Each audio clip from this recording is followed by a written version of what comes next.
Hello anime lovers, सनकी explainer presents kung फू पांडा 3। और अगर आप लोगों ने कुंग फू पांडा पार्ट 1 और 2 नहीं देखा तो लिंक डिस्क्रिप्शन में मिल जाएगी, वहां जाकर जरूर देखें। अब मूवी की शुरुआत में हमें रूह की दुनिया दिखाई जाती है, जहां पे मास्टर उगवे तपस्या कर रहे होते हैं, लेकिन तभी काय उन पर हमला कर देता है। काय मास्टर उगवे का दोस्त होता है। उगवे काय से कहते हैं कि हमारी लड़ाई तो 500 साल पहले ही खत्म हो चुकी थी, लेकिन काय उगवे को वापस लड़ाई करने को कहता है और फिर उन दोनों में वापस लड़ाई शुरू हो जाती है। काय उगवे से कहता है कि उसने रूह की दुनिया में मौजूद सभी मास्टर्स की ऊर्जा छीन ली है और अब मैं तुम्हारी ऊर्जा भी छीनूंगा। उगवे उसे समझाते हैं कि तुम जितना छीनोगे तुम्हें उतना ही कम मिलेगा, लेकिन फिर भी काय उगवे की नहीं सुनता और उस पर हमला करके उसे पकड़ लेता है और कहता है कि मैं तुम्हारी ऊर्जा छीनने के बाद जीने मरने की दुनिया में वापस जा सकूंगा और इस बार तुम मुझे रोकने के लिए वहाँ मौजूद नहीं होगे। तो उगवे उसे बताते हैं कि मेरे मुकद्दर में तुम्हें रोकना भी नहीं लिखा, ये तो किसी और की तकदीर में है, और काय उसकी ऊर्जा छीन लेता है। अब सीन शिफ्ट होता है। वो और जाबाज 5 एक दासू एंट्री के साथ अपने पिता के रेस्टोरेंट में पहुंचते हैं खाना खाने के लिए।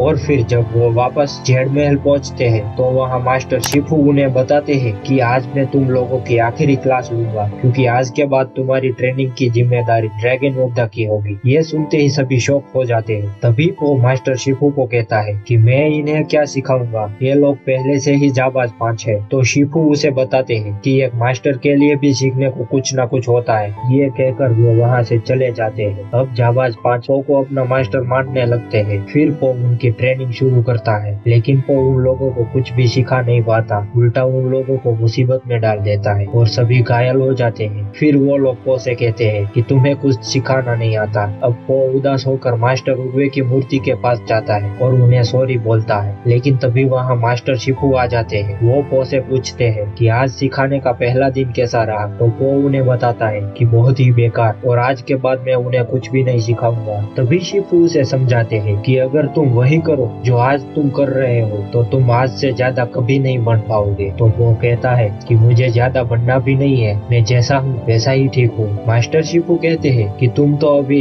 ये भी नहीं जानते कि तुम कौन हो। तो वो कहता है कि मैं एक ड्रैगन योद्धा हूँ। तो मास्टर शिफू उससे पूछते हैं कि ड्रैगन योद्धा का सही अर्थ क्या होता है। तो वो कहता है कि ड्रैगन योद्धा का मतलब मारना, पीटना, घाटी की रक्षा करना और लोगों को बचाना होता है। तभी शिफू कहते हैं कि तुम्हें क्या लगता है कि घूसे मारने के लिए महान कुंग फू मास्टर उगवे ने तुम्हें चुना था? उन्होंने तुम में कुछ बात देखी थी जो मुझे आज तक नहीं दिखी। उन्होंने तुम में हैरत अंगेज शक्ति देखी थी जो तुम्हारी राह देख रही है, ऐसी असीम शक्ति जो तुम्हारी सोच से परे है। और फिर मास्टर शिफू अपनी ऊर्जा की शक्ति से वो को एक फूल खिला के दिखाते हैं। वो ये देखकर बहुत हैरान हो जाता है। तभी वो शिफू से पूछता है कि मैं ऊर्जा पर कैसे काबू पा सकता हूँ। तो शिफू बताते हैं कि ऊर्जा पर काबू पाने के लिए पहले तुम्हें खुद पर काबू पाना होगा। मास्टर उगवे एक गुफा में 30 साल तक अकेले बैठे रहे, एक ही सवाल पूछते हुए कि मैं कौन हूँ। तो वो उनसे कहता है कि मुझे इसके लिए 30 साल तक गुफा में बैठे रहना होगा। तो शिफू कहते हैं उसके लिए तुम्हें सिखाने में माहिर बनना होगा। तो वो कहता है कि मैं आपकी तरह हरगिज नहीं बन सकता। तभी शिफू कहते हैं कि मैं तुम्हें अपनी तरह बनाना भी नहीं चाहता, मैं तुम्हें तुम्हारी तरह बनाना चाहता हूँ। फिर मास्टर शिफू वहाँ से चले जाते हैं। फिर सीन शिफ्ट होता है। अब हमें काय को दिखाया जाता है जो अब जीने मरने की दुनिया में वापिस आ गया था। फिर काय अपने काबू में किए हुए मास्टर्स को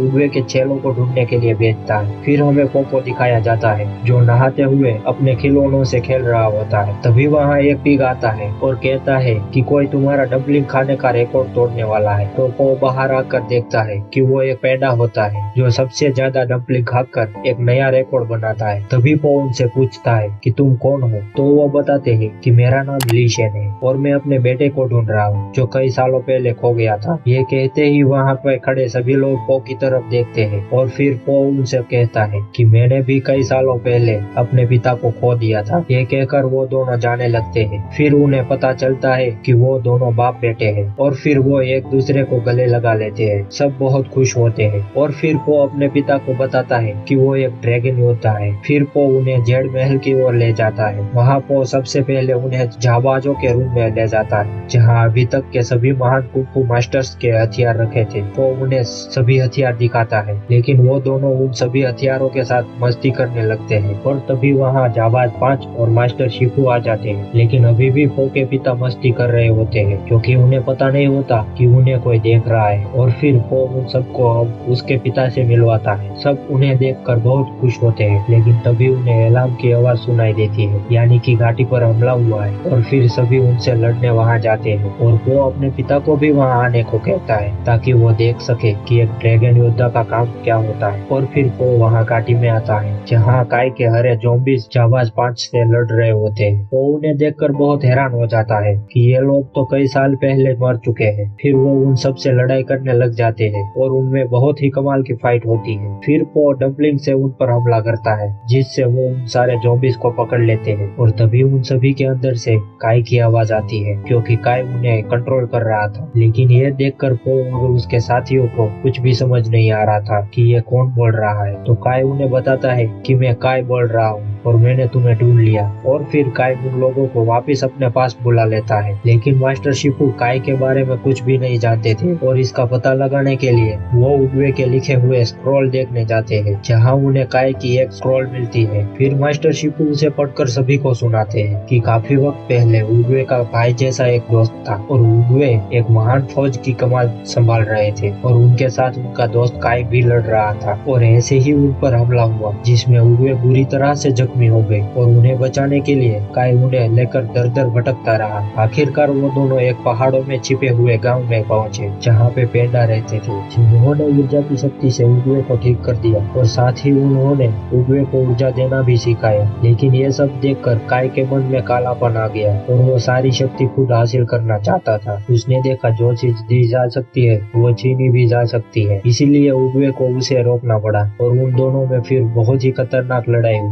जिसने पूरे ब्रह्मांड को हिला डाला। लेकिन आखिरकार उगवे ने उसे रूह की दुनिया में भेज ही दिया। और फिर उगवे बताते हैं कि आगे चलकर काय वापिस जीने मरने की दुनिया में वापिस लौटा तो उसे सिर्फ ऊर्जा का असली मास्टर ही रोक पाएगा। वो सभी परेशान हो जाते हैं। तभी पो के पिता ली शेन वहाँ आते हैं और फिर वो पो से कहते हैं कि मैं तुम्हें ऊर्जा को कंट्रोल करना सिखा सकता हूँ, क्योंकि मैं एक पेंडा हूँ। ये सुनकर पो बहुत खुश हो जाता है और अपने पिता से पूछता है कि बताइए मुझे इसे हासिल करने के लिए क्या करना होगा। तभी ली बताते हैं कि तुम्हें मेरे साथ घर चलना होगा और तुम्हें पता करना होगा कि एक पेंडा होना क्या होता है। तुम्हें एक पेंडा की तरह रहना सीखना होगा। लेकिन पिंग मना कर देते हैं कि मैं मेरे बेटे को वहाँ नहीं जाने दूंगा। तो पो उन्हें समझाता है कि काय को सिर्फ एक ऊर्जा का मास्टर ही रोक सकता है और मैं ऊर्जा का मास्टर तभी बन सकता हूँ जब मैं जान पाऊँ कि मैं कौन हूँ। और फिर पिंग मान जाते हैं और वो कहते हैं कि मैं तुम्हारे लिए खाना पैक कर देता हूँ। और फिर पो और उसके पिता छिपे हुए गांव की तरफ निकल जाते हैं। वही मास्टर शिपू क्रेन और मेंटिस को काय का पता लगाने के लिए भेजते हैं और कहते हैं कि उनसे लड़ना मत, क्योंकि काय जिससे अभी लड़ता है वो उसकी ऊर्जा छीन लेता है। फिर वो दोनों काय की तलाश करने के लिए निकल पड़ते हैं। वही दूसरी तरफ पो और उसके पिता पेंडा गांव की तरफ बढ़ रहे थे। वो चलते चलते थक जाते हैं, इसलिए वो खाना खाने का सोचते हैं और एक जगह बैठ जाते हैं। लेकिन पो जब अपना बैग खोलता है तो उसमें से पिंग निकलते हैं। तो पो उनसे पूछता है कि आखिर आप यहाँ क्यों आए हो। तो पिंग उसे बताते हैं कि अगर तुम्हें पेंडा गांव में सही खाना न मिला तो तुम कभी भी काय से लड़ नहीं पाओगे। और वो ली शेन को भी अपनी बातों से मना लेते हैं। फिर वो आगे बढ़ते हैं और वो पेंडा गांव तक पहुंच जाते हैं, लेकिन वो बहुत ऊंचाई पर होता है। ये देखकर पिंग ली से कहते हैं कि पो को चिड़िया चढ़ना अच्छा नहीं लगता, इसलिए हम यहाँ से चले जाते हैं। तभी ली उसे बताते हैं कि हम पेंडा है, हम कभी भी सीढ़ियाँ नहीं चढ़ते। ये कहकर वो एक रस्सी को खींचते हैं, जिससे वो लोग ऊपर जाने लगते हैं। जब वो ऊपर पहुंचते हैं तो वहाँ उन्हें हर तरफ कोहरा ही दिखाई देता है। लेकिन जब वो थोड़ा आगे बढ़ते हैं तो वहाँ बहुत खूबसूरत पेंडा गांव होता है। वो उस गांव को देखकर शॉक हो जाता है, क्योंकि वहाँ उसी के जैसे बहुत सारे पेंडा होते हैं। सभी गांव वाले उन्हें देखकर बहुत खुश होते हैं कि ली को उनका बेटा मिल गया। और फिर सब उसके पास आते हैं और पो से मिलते हैं और पो भी उन्हें देखकर बहुत खुश होता है, क्योंकि वो सभी उसी के जैसे होते हैं। फिर वो सभी पो के आने की खुशी में जश्न मनाते हैं। वो सभी साथ बैठकर खाना खाते हैं। फिर मई मई पो के आने की खुशी में डांस करने लगते हैं, क्योंकि वो एक रिबिन डांसर होती है और वो सभी बहुत खुश होते हैं। फिर हमें क्रेन को दिखाया जाता है जो काय की तलाश कर रहे होते हैं। तभी उन्हें मास्टर बियर, मास्टर चिकन और मास्टर क्रॉप दिखाई देते हैं। तभी क्रेन उनसे पूछता है कि आप लोग यहाँ क्या कर रहे हैं। तो वो बताते हैं कि हरे ज़ॉम्बीज़ ने हमारे गांव पर हमला किया, इसलिए हम उन उनके पीछे यहाँ आए हैं और वो एक एक करके तीनों शिप के अंदर जाते हैं। तभी मेंटिस क्रेन को कहता है कि हमें भी उनकी मदद करने के लिए अंदर जाना चाहिए, लेकिन क्रेन कहता है कि हमें मास्टर शिपू ने लड़ने से मना किया है। फिर भी मेंटिस अंदर चला जाता है और क्रेन भी उसके पीछे उसे बचाने जाता है, लेकिन तब तक काय उसकी ऊर्जा छीन चुका होता है। फिर क्रेन भी अंदर जाता है, काय उस पर भी हमला करता है और कहता है कि मैं तुम्हारी ऊर्जा का सही इस्तेमाल करूंगा जेड महल को तबाह करने के लिए। फिर वो क्रेन की भी ऊर्जा छीन लेता है। अब सीन शिफ्ट होता है, हमें पो को दिखाया जाता है जो सुबह जल्दी उठकर अपने पिता ली शेन के पास जाता है और कहता है कि ट्रेनिंग के लिए मैं तैयार हूँ। लेकिन फिर ली शेन उसे कहते हैं कि पेंडा दोपहर तक सोते हैं और फिर पो सो जाता है और फिर दोपहर को ली उसे जगाने आते हैं और फिर ली पो से वो सब चीजें करवाते हैं जो एक पेंडा करता है। लेकिन पो कुछ भी ठीक से नहीं कर पाता क्योंकि उसने ऐसा पहले कभी नहीं किया था और ऐसे ही मस्ती करते करते शाम हो जाती है और पो अपने पिता से पूछता है कि मैं कब तक तैयार हो जाऊंगा ऊर्जा पर काबू पाने के लिए। और फिर ली कहते हैं कि तुम बहुत जल्द ऊर्जा पर काबू पाने के लिए तैयार हो जाओगे। फिर वो पो को अपने रूम में ले जाते हैं जहाँ वो पो को उसकी माँ की तस्वीर दिखाते हैं जिसमें पो एक 3 महीने का बच्चा होता है। वो उस तस्वीर को देखकर बहुत ही इमोशनल हो जाता है। फिर हमें जेड महल दिखाया जाता है जहाँ पे मास्टर शिपू को हर एक गाँव से संदेश आ रहे होते हैं कि चाइना का हर एक मास्टर गायब है। फिर शिपू जाबाज 5 को बताते हैं कि काय ने उन सभी की ऊर्जा छीन ली है और वे हमें जिस जेड महल को छोड़ कर गए थे अब हमें उसकी रक्षा करनी है। तभी टाइग्रेस बताती है कि हमने गांव को खाली कर दिया है और अभी तक क्रेन और मेंटिस की कोई खबर नहीं आई है। तभी क्रेन और मेंटिस दिखाई देते हैं, लेकिन अब वो दोनों हरे ज़ॉम्बीज में बदल गए थे और अब उनके साथ साथ वहाँ काय भी आ जाता है। काय उन सभी को कहता है कि मैंने उगवे के साथ मिलकर लड़ाई की और उसे भाई की तरह प्यार दिया, लेकिन उसने मुझे धोखा दिया, इसीलिए मैं अब उसकी बनाई हुई हर एक चीज को तबाह कर दूंगा। फिर वो उन सब पर हमला कर देता है। सभी मिलकर उनसे लड़ाई करने लगते हैं। उन सब में कमाल की फाइट होती है, लेकिन फिर काय क्रेन और मेंटिस से उन पर हमला करने लगता है और काय और शिपू आपस में लड़ने लग जाते हैं। वही मेंटिस और क्रेन के दोस्त उन पर हमला नहीं कर सकते थे, इसी वजह से वो उनकी मार खा रहे थे। वही शिपू देखते हैं कि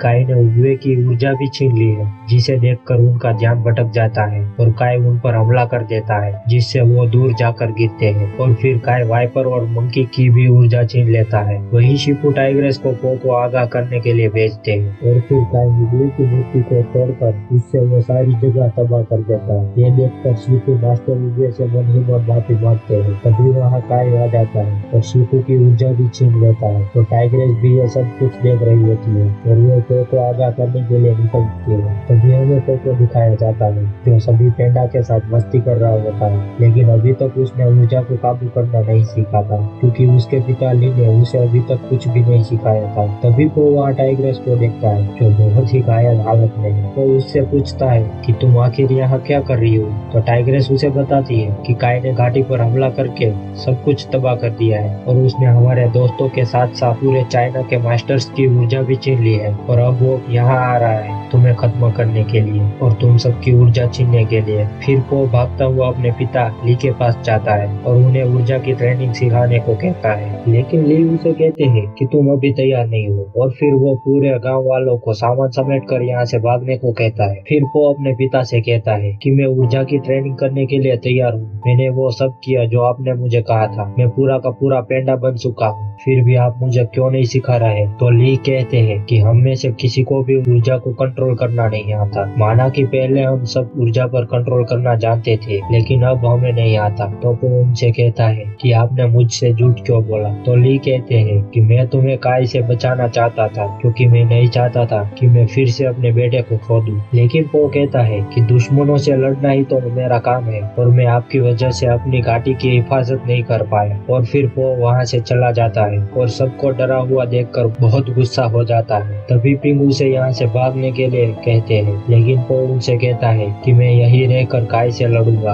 और फिर वो कुंफू की प्रैक्टिस करने लगता है। तभी हमें काय को दिखाया जाता है जो टाइग्रेस के पैरों का पीछा करते करते पेंडा गांव की ओर जा रहा होता है। वही दूसरी तरफ पिंग अपने बेटे को ऐसे गुस्से में देखकर वो ली के पास जाते हैं और उनसे कहते हैं कि तुम अकेले झूठ नहीं बोल रहे थे, मैंने भी पो से झूठ बोला कि मैं यहाँ उसके खाने का ख्याल रखने के लिए आया, बल्कि मैं यहाँ तुम्हारी वजह से आया था क्योंकि मुझे डर था कि कहीं तुम मुझे मेरे बेटे से अलग ना कर दो। फिर पिंग उसे समझाते हैं कि पो को चोट पहुंची है और उसे अभी भी दुनिया को बचाना है इसीलिए उसे अपने दोनों पिताओं की जरूरत है। फिर हमें पो को दिखाया जाता है जो प्रैक्टिस कर रहा होता है, लेकिन तभी उसके पास टाइग्रेस आती है और उसे समझाती है कि उससे लड़ाई करके नहीं जीता जा सकता, और वो दोनों लड़ाई करने लगते हैं। और फिर पो टाइग्रेस को बताता है कि मैं काय को ऊँची उंगली की पकड़ से रोक सकता हूँ। तो टाइग्रेस उसे कहती है कि उसके पास सारे ज़ॉम्बीज़ की फौज है और वो उनकी मदद से हर तरफ देखता रहता है, जिससे तुम कभी भी उसके पास नहीं पहुंच पाओगे। इसीलिए काय को सिर्फ ऊर्जा का मास्टर ही रोक सकता है। तो पो उसे कहता है कि मैं ऊर्जा का मास्टर नहीं हूँ, और वो बहुत परेशान हो जाता है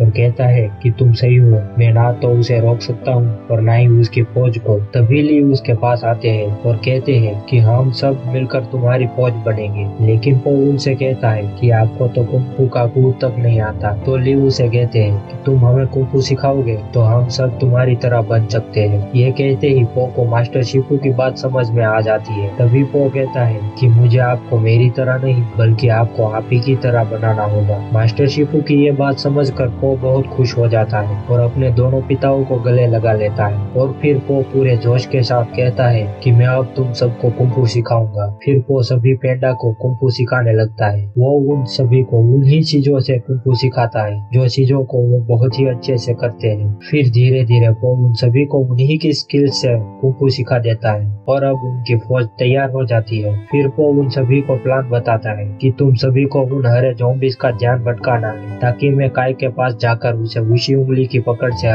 मार सकूं। और फिर तभी उन्हें काय की आवाज सुनाई देती है और काय वहां आ जाता है और पो उसे अपनी बातों से पकड़ने लगता है, जिससे गुस्सा होकर काय अपने हरे ज़ॉम्बीज़ को उनको पकड़कर लाने को कहता है। फिर पो सभी पेंडा को हरे ज़ॉम्बीज़ पर हमला करने को कहता है, जिससे अब सभी पेंडा उनके साथ बहुत ही फनी तरीके से फाइट करते हैं और उन्हें हराते जाते हैं। लेकिन तभी शिफू पो पर हमला करने लगते हैं, लेकिन पो अपने गुरु पर हमला नहीं कर सकता था, इसीलिए उसके दोनों पिता मिलकर शिफू को रोकते हैं। और फिर पो बर्फ का गोला बनकर काय पर हमला कर देता है और उसको अपनी ऊँची उंगली की पकड़ से मारने लगता है। लेकिन काय पर इसका कोई असर नहीं होता। काय उसे कहता है कि यह सिर्फ जिंदा लोगों पर ही असर करता है और मैं जिंदा नहीं हूँ, मैं रूह का योद्धा हूँ। फिर काय अपने सभी हरे ज़ॉम्बीज़ को वापस बुला लेता है और उनकी पावर से पो पर हमला करता है और उन दोनों के बीच फाइट होती है। लेकिन पो काय की इतनी ज्यादा पावर के आगे नहीं टिक पाता और वो दूर जाकर सभी पेंडा के पास गिरता है। सब